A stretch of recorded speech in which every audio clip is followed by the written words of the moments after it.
अस्सलाम वालेकुम व्यूज़, कैसे हैं आप लोग? सब ठीक हैं? साकाज़ अकेडमी के चैनल से आप लोगों को एक दफ़ा फिर वेलकम कहती हूँ। आज मंडे है और हमारी जो हेयर कलरिंग बुक जो है उसको पढ़ाने का आज डे 19 है, सॉरी। और पिछली, क्योंकि आपको पता है कि मैं हफ्ते में 4 दिन क्लास लेती हूँ, मंडे, ट्यूसडे, वेडनेसडे, थर्सडे, यानी पीर, मंगल, बुध, जुमेरात। ये 4 दिन मेरी क्लास होती है। और इस जिन लोगों ने ये किताब परचेज़ की हुई है उन लोगों का मेरा व्हाट्सएप ग्रुप है, वो व्हाट्सएप ग्रुप में ऐड हैं। और वो उनको वहाँ पे अगर मेरे लेक्चर से रिलेटेड कोई सवाल करना होता है तो वो डायरेक्ट मुझसे सवाल कर लेते हैं। जिन लोगों ने ये किताब ख़रीदनी है वो मुझे मैसेज कर सकते हैं, यहाँ पे कमेंट बॉक्स में भी मैसेज कर सकते हैं, या फिर मेरा जो इंस्टाग्राम का अकाउंट है सारा कबीर ऑफिशियल के नाम से, वहाँ पे आप मुझे डीएम करें, यानी मुझे पर्सनल मैसेज करें। मैं वहाँ पे आप लोगों को फिर आप लोगों को कॉन्टैक्ट नंबर दूंगी जहाँ से आप रब्ता करके तो इस किताब का ऑर्डर कर सकते हैं। बहुत सारे लोग इस चैनल पे आने वाले न्यू हैं, उनके लिए ये बताना ज़रूरी समझती हूँ कि ये जो मेरी सीरीज़ चल रही है, ये हेयर कलरिंग बुक के हवाले से इसको मैं पढ़ा रही हूँ। ये किताब उर्दू में किताब है। और इसको जो लोग बिल्कुल न्यू हैं वो भी, उनके लिए भी उतनी ही फ़ायदेमंद है जो जितनी के ऑलरेडी जो ब्यूटिशियन का जो हेयर कलरिंग का काम कर रहे हैं उनके लिए वो मुफीद है। ये बेसिक से लेकर एडवांस लेवल के का हम लोग तक हम मैं इसको लेके जाऊंगी। और आज हम इसका चैप्टर 4 पढ़ रहे हैं। चैप्टर 4 की मैं ऑलरेडी, हम लोग इसको आधा पढ़ चुके हैं, आधा रहता है। हमारा जो टॉपिक चल रहा था वो ब्लीच के हवाले से था। पिछला मैंने आप लोगों को ब्लीच के दौरान बालों के जो कलर के लेवल्स होते हैं उनके बारे में बताया था। अब आज हम स्टार्ट करेंगे डिग्री ऑफ डी कलराइजेशन, यानी जब हम डी कलराइजेशन का मतलब कि ब्लीच करते हैं, ये बालों का कलर लाइट होता है, डी कलर होता है, कटना शुरू होता है, उस वक्त बालों के कलर किस तरीके के क्या लेवल होते हैं, तो आपको पता चलेगा कि बाल किस लेवल पे है। अब ये मैंने कोशिश की है कि चूंकि आप लोगों को पता है कि एक्चुअल जो कलर होता है वो, और जब आप फोटो लेते हैं और फिर उसके बाद जब वो प्रिंटिंग के अमल में आता है तो वो थोड़ा सा फ़र्क हो जाता है। ये जस्ट आप लोगों के आइडिया के लिए है, ये एग्जैक्टली आप इसको ये मत समझिएगा कि ये एग्जैक्टली ऐसा ही शेड हो। चूंकि जो दिखने में, जो एक्चुअल ओरिजिनल दिखने में जो चीज़ होती है, और फिर जब उसकी तस्वीर ली जाती है, फिर उसको जब हम प्रिंटिंग के अमल में डालते हैं ख़ास तौर पे, तो वो कलर का में कहीं 18-20 का फ़र्क भी आ जाता है, कहीं 19-20 का फ़र्क भी आ जाता है, और कहीं 17-20 का फ़र्क भी आ जाता है। तो आप लोगों के ये सिर्फ आइडिया के लिए, ठीक है। जब आप ब्लीच लगाते हैं तो उससे पहले आपके बालों का कलर अगर ऐसा है डार्क ब्राउन या ब्लैक था, तो जो सबसे पहला कलर आपको ब्लीच के वक्त, यानी विद इन कह सकते हैं 2 मिनट्स, 1 मिनट, 2 मिनट या इससे भी कम टाइम में आपको ऐसा मिलेगा। फिर थोड़ा टाइम जब गुजरेगा तो बालों का कलर इस तरीके से रेड ब्राउन हो जाएगा, फिर रेडिश सा आ जाएगा। जब रेडिश सा आ जाएगा तो इसका मतलब है कि ये लेवल 3 है, यानी इस तरह का ब्राउन। इसको हम ब्राउन नहीं कहेंगे बल्कि रेड इसको बोलेंगे। फिर मजीद रेड ऑरेंज, यानी इस तरह का जब कलर आ जाएगा तो ये लेवल 4 पे है। जब आप इस तरह का बालों पे कलर सॉरी मेरे गले में थोड़ी सी खराश है। और जब इस तरह का जो आएगा, यानी इस तरह का ऑरेंज कलर आता है, तो इसका मतलब ये है कि ये लेवल 5 पे है। फिर जब इस तरह का ऑरेंज गोल्ड सा, यानी जैसे जर्दे का रंग होता है ना, इस तरह का आ जाए तो ये इसका मतलब है कि लेवल 6 है। फिर इस तरह का तेज गोल्ड आ जाए तो ये लेवल 7 है। थोड़ा कम गोल्ड, येलो गोल्ड सा हो जाए तो आप लेवल 8 पे हैं। जब येलो सा आ जाए, अब देखें यहाँ पे भी मैं आपको बताऊं कि जब मैं ये रिकॉर्डिंग कर रही हूँ तो ओरिजिनली किताब में जो कलर है ये थोड़ा सा फीका है, लेकिन यहाँ पे रिकॉर्डिंग के दौरान ये कैमरे में ये थोड़ा सा ब्राइट करके आ रहा है। तो बहरहाल जब जिन लोगों के पास किताब है उन लोगों को इजीली समझ आ जाएगी कि ये जब इस तरह का शेड होगा तो ये लेवल 9 है। और जब इस तरह का पेल येलो होगा, यानी बिल्कुल फीका, जैसे बनाना का जब आप केले को पील करते हैं तो नीचे अंदर जो कलर आ जाता है तो वो पेल येलो सा होता है, तो वो जो है वो आपका लेवल 10 हो जाता है। तो ये आपको थोड़ा सा कलर्स के साथ आइडिया दिया है कि जब आप ब्लीच कर रहे होते हैं तो इस कौन से लेवल पे अगर किस तरह का कलर आ जाए ब्लीच में 10 मिनट के बाद, 15 मिनट के बाद, 30 मिनट के बाद, 40 मिनट के बाद, यानी आप जब चेक करते हैं कि किस तरह का कलर होगा तो आप लोगों को पता चलेगा कि आप इस लेवल पे खड़े हैं। ये just to give you an idea. ये आप मैंने 2 दफ़ा पहले भी दोहरा चुकी हूँ, एक दफ़ा फिर बता देती हूँ कि तस्वीर में और जो ओरिजिनल होता है उसमें 18-20, 19-20 या 17-20 का फ़र्क हो सकता है। ये आप लोगों को जस्ट आइडिया देने के लिए है। हम चार्ट को इस चार्ट को मद्देनज़र रखते हुए हेयर ड्रेसर जब भी ब्लीच का काम करते हैं तो अपने मतलूबा लेवल तक, नेक्स्ट पेज पे चलते हैं, अपने लेवल मतलूबा लेवल तक, एक मिनट सेटिंग कर लूँ मैं इसकी, जाने के लिए किस लेवल तक ब्लीच करनी होगी और इस लेवल पर पहुंचकर उनको किस पिगमेंट का सामना कर सकते हैं, ये इससे आप इस चार्ट से आप ये जान सकते हैं। नेचुरल बालों में मौजूद छुपे हुए पिगमेंट को कंट्रीब्यूटिंग पिगमेंट्स या अंडरटोन्स कहा जाता है और कॉस्मेटिक आर्ट साइंस ने बाल के हर लेवल पर मौजूद छुपे पिगमेंट या अंडरटोन के लिए भी एक चार्ट मखसूस किया है, यानी उसके लिए भी एक चार्ट मखसूस किया। वो क्या चार्ट है? जैसे कंट्रीब्यूटिंग पिगमेंट्स हैं ये, ठीक है। अंडरटोन्स के लिए क्या है कि जब ये एक चार्ट है लेकिन ये रियल में नहीं होता, ये एक जस्ट हेयर ड्रेसर्स के समझने के लिए है कि आप जब लेवल 1 पे होते हैं तो आपके सामने ब्लू कलर ज़्यादा, आपके बालों के अंदर जो अंडरटोन छुपी हुई होती है, वैसे तो आप जब ब्लीच करते हैं ना तो वो मैंने आपको पीछे वाले जो चार्ट में आप लोगों को बताया कि इस तरह के कलर्स नज़र आते हैं, यानी दिखने में ऐसे कलर्स नज़र आते हैं, लेकिन एक्चुअली अंडरटोन क्या होती है? लेवल 1 पे ब्लू होती है, लेवल 2 पे जब आते हैं तो ब्लू वॉयलेट, लेवल 3 पे वॉयलेट, लेवल 4 पे रेड वॉयलेट। ये मैंने आपको कलर व्हील में भी ये आपको बताया है। फिर लेवल 4 पे रेड वॉयलेट, फिर लेवल 5 पे रेड, और लेवल 6 पे रेड ऑरेंज, 7 पे ऑरेंज, 8 पे येलो ऑरेंज, 9 पे येलो और फिर 10 पे पेल येलो। तो ये आपको मैंने पिछली क्लास में कलर व्हील के अंदर भी समझाया था और यहाँ पे भी आप इसको देख सकते हैं। ये व्हील के अंदर आपको नजर आएगा कि ये एग्जैक्टली यही कलर्स जो ऊपर दिए हुए हैं वो यहाँ पे एक व्हील की शक्ल में मैंने आपको बताए हैं ताकि आप लोगों को आइडिया हो सके, ठीक है। ब्लीच हुए बालों पर कौन सा टोनर इस्तेमाल करना है, इस बात का तयन इस तरह करेंगे कि ब्लीच के बाद बालों का क्या लेवल है और उस लेवल पर कौन सी अंडरटोन है। यानी आप जब ब्लीच कर रहे हैं, आप मिसाल के तौर पे आप लेवल 7 पे आ गए हैं तो ये ऑरेंज टोन आपके पास आएगी, तो आपको पता होना चाहिए कि ऑरेंज टोन कलर व्हील के उसके ऑपोजिट, ऑरेंज के ऑपोजिट कौन सा कलर आता है, और फिर आपने वही कलर जो है वो उसको लगाना होगा। यानी ऑरेंज के ऑपोजिट ब्लू वॉयलेट आता है तो आप फिर वो लगाएंगे।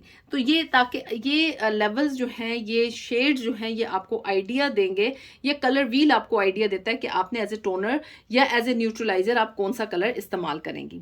ब्लीच वाले बालों को बगैर टोनिंग के लिए नहीं छोड़ा जाता क्योंकि इस तरह बालों की अननेचुरल और अनअपीलिंग लुक दिखाई देती है। बालों में आप जितना पिगमेंट रखेंगे, बालों में आप जितना पिगमेंट रखेंगे, बाल इतने मजबूत और सेहतमंद रहेंगे। पिगमेंट रखने का मतलब यह है कि बाल जितना कम ब्लीच करेंगे वो बाल उतना मजबूत होगा, बाल जितना ज़्यादा ब्लीच करेंगे बाल उतना कमज़ोर होना शुरू हो जाएगा।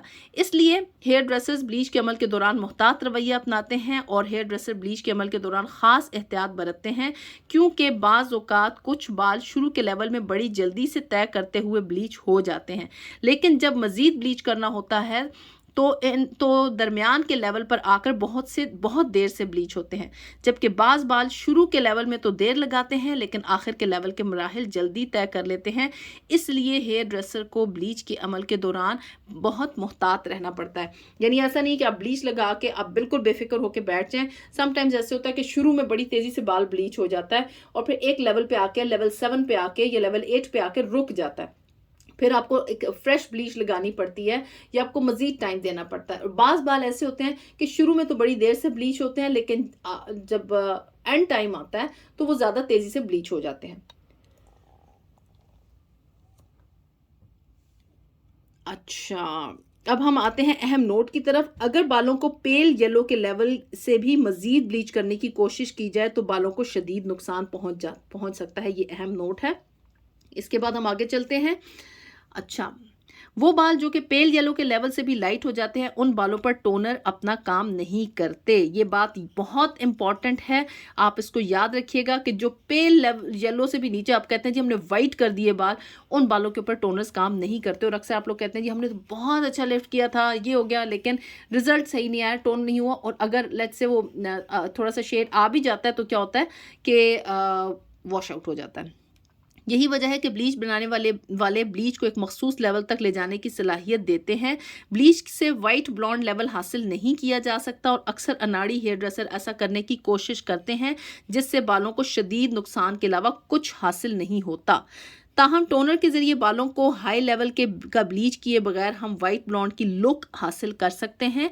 बालों में से पिगमेंट को मुकम्मल तौर पर ख़त्म करने के बजाय आपको सिर्फ येलो पिगमेंट न्यूट्रलाइज करना होगा, जिससे वाइट ब्लॉन्ड की लुक आ जाएगी। आगे फार्मूला जब आएंगे तो आपको फिर ज़्यादा बेहतर आइडिया होगा।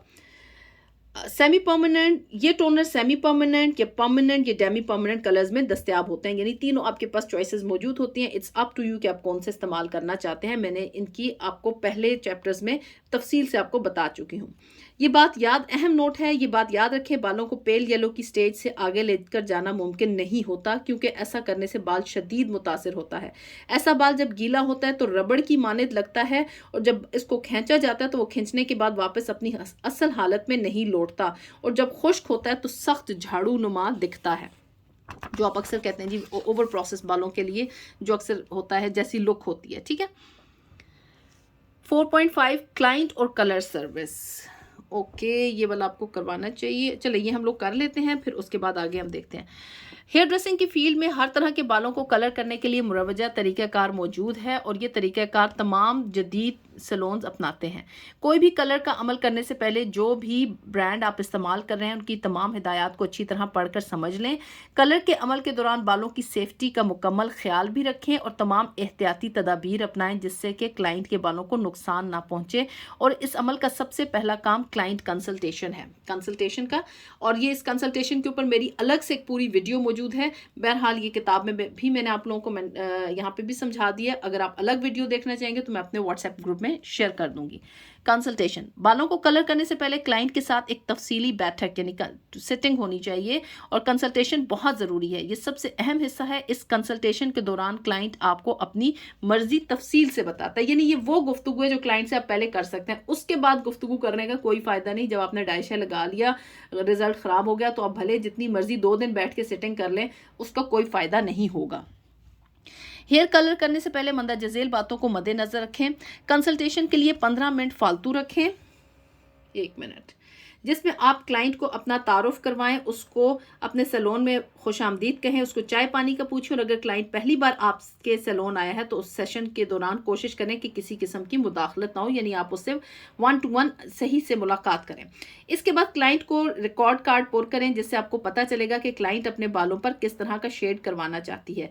और साथ ही आप बालों की हिस्ट्री नोट लें। इस दौरान आप क्लाइंट की आइज कलर, स्किन कलर, बालों की लंबाई, बालों की कंडीशन, सफ़ेद बालों की परसेंटेज वगैरह सब नोट करें।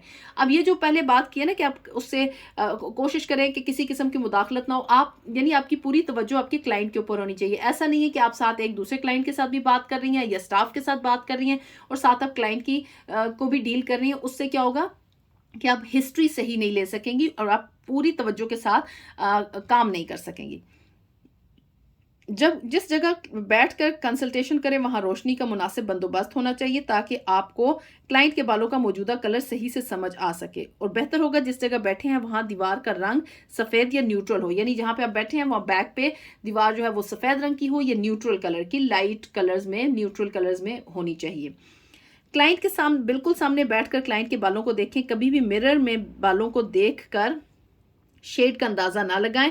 क्लाइंट से पूछें कि वो किस तरह का शेड बालों पर करवाना चाहती है। क्लाइंट से मुफीद सवालात पूछें और कोशिश करें कि क्लाइंट अपने मौजू से ना हटे और तसल्ली बख्श जवाब दे। आपके सवालात कुछ इस तरह के होने चाहिए। क्या आप को अपने बालों में मुस्तकिल तब्दीली चाहिए, यानी परमानेंट चेंज चाहती हैं, या आप आर्जी तब्दीली की यानी टेम्पररी चेंज की ख्वाहिशमंद है, यानी आप चाहती हैं कि बस ये इस पार्टी फंक्शन में हो जाए फिर उसके बाद ये वॉश आउट हो जाए, यानी आप किस तरह की चेंज चाहती हैं। क्या आप पूरे बालों को कलर करवाना चाहती हैं या कुछ हिस्से में हाईलाइट्स चाहती हैं। क्या आपने फलां यानी मसलन किसी टीवी फिल्म के स्टार्स के बालों के कलर देखे हैं, वो आपके साथ अच्छे लगेंगे।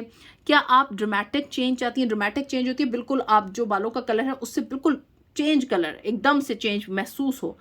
क्लाइंट को कम से कम 2 मुख्तलिफ कलर्स का ऑप्शन दें, क्लाइंट को तस्वीर के ज़रिए कलर को समझने का मौका दें, उस कलर को हासिल करने के लिए किस तकनीक का इस्तेमाल करेंगी, उस पर क्या लागत आएगी और उसको बरकरार यानी मेंटेन रखने के लिए क्या करना होगा, डिस्कस करें। बाज़ औक़ात क्लाइंट ऐसा कलर या शेड पसंद कर लेता है जो उसके बजट में नहीं होता और ना ही उसका लाइफस्टाइल ऐसा होता है कि वो उसको बरकरार रख सके। इसलिए आपके पास उसका मुतबादिल आइडिया होना चाहिए जो कि क्लाइंट के बजट के अंदर हो। ठीक है, ये वेरी इंपॉर्टेंट पॉइंट है। हमेशा ईमानदारी के साथ क्लाइंट को बिल्कुल सच बताएं कि आप उसके बालों के साथ किस हद तक काम कर सकते हैं और महफूज तरीके से उसके बजट में रहकर किस हद तक काम कर सकते हैं। अगर आपको ख़राब किए हुए काम को दुरुस्त करना पड़ता है तो क्लाइंट को सच सच बताएं कि कितनी सिटिंग में काम होगा और कितना खर्चा आएगा, क्योंकि बाज़ औक़ात मतलूबा नताइज हासिल करने के लिए एक से ज़ायद बार क्लाइंट को बुलाना पड़ता है। This is very important point, इसको आप इग्नोर नहीं करें, ये आपके लिए बहुत ज़रूरी है। सब कुछ बताने के बाद काम शुरू करने के लिए क्लाइंट की रजामंदी लें, क्लाइंट का काम शुरू करें। काम के दौरान क्लाइंट को लाजमी बताएं कि उस कलर को वो किन प्रोडक्ट्स के साथ मेंटेन रखेगी। क्लाइंट को शैम्पू और कंडीशनर के बारे में लाजमी बताएं और ये भी बताएं कि कब क्लाइंट को दोबारा सर्विस की ज़रूरत पड़ेगी। क्लाइंट के hair colour service record card को पुर कर लें। राइट अच्छा, एक एहतियात है, अगर कोई क्लाइंट शुगर, ब्लड प्रेशर या थायराइड वगैरह की अद्वियात इस्तेमाल कर रही है तो इससे कलर के रिजल्ट पर फ़र्क पड़ सकता है। इसलिए कलर की सर्विस शुरू करने से पहले क्लाइंट से मुकम्मल मालूमात हासिल कर लें। जी, तो आई होप कि इस टॉपिक को मैं यहीं पे ख़त्म करती हूँ और फिर हम आगे कल हम इंशाल्लाह इसको कंटिन्यू करेंगे, क्योंकि आप लोगों के 16 मिनट्स पूरे हो चुके हैं। आगे फिर हम इसको कल के लेक्चर में मैं इसको मज़ीद कंटिन्यू करूँगी। अगर आप लोगों का कोई सवाल है तो आप इसके एंड पे मुझे कमेंट बॉक्स में कर सकते हैं, व्हाट्सएप के ग्रुप में वाले जो हैं वो व्हाट्सएप पे कर सकते हैं मुझे मैसेज। और अगर कोई ऐसा क्लाइंट है कि जो यहाँ पे नहीं कर सकता, कमेंट बॉक्स में नहीं मैसेज कर सकता और आप लोग चाहते हैं कि ये मैसेज डायरेक्टली मुझ तक जल्दी पहुँचे, तो आप मुझे मेरे इंस्टाग्राम के जो मेरा ऑफिशियल अकाउंट है सारा कबीर ऑफिशियल के नाम से, आप उस पर मुझे मैसेज करें, डीएम करें, मैं डेफिनेटली आपको एज सून एज पॉसिबल जवाब दूँगी। अपना बहुत सा ख्याल रखिएगा। Take care. अल्लाह हाफिज़।